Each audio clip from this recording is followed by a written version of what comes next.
ఇళ్ల నిర్మాణానికి ఆన్లైన్లో ఇసుక దొరక్క ఇబ్బందులు పడుతున్నామన్నారు మంచిర్యాల జిల్లా బెల్లంపల్లికి చెందిన భవన నిర్మాణ కార్మికులు.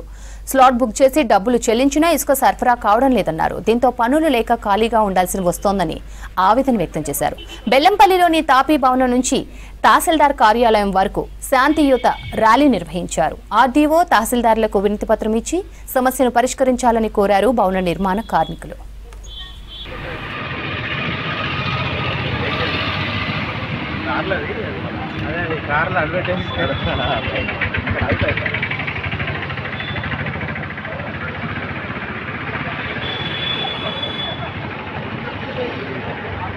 శాంతియుత ర్యాలీ తీయడానికి కారణం ఏంటి అంటే బెల్లంపల్లి పట్టణంలో కానీ మండలంలో కానీ గత 2 నెలల నుంచి ఇసుక రాక దాని మీద ఆధారపడి జీవించే కార్మికులు సుమారు ఒక 3000 మంది 10 రంగాల కార్మికులు 10 రంగాల అసోసియేషన్స్ ఉన్నాయి. ఆ అందరి కార్మికులు జీవనోపాధి కోల్పోయినాం. దీని మీద ఇసుక కోసం చూసి ఒకసారి వినతి పత్రం ఆ పై అధికారులకు ఇద్దామని ఈరోజు ఈ ర్యాలీ రూపంగా పోయి ఎంఆర్ఓ గారికి, ఆర్డీఓ గారికి, కలెక్టర్ గారికి, ఎమ్మెల్యే గారికి ఇద్దామని మేము ఈరోజు కార్యక్రమం చేసినాం.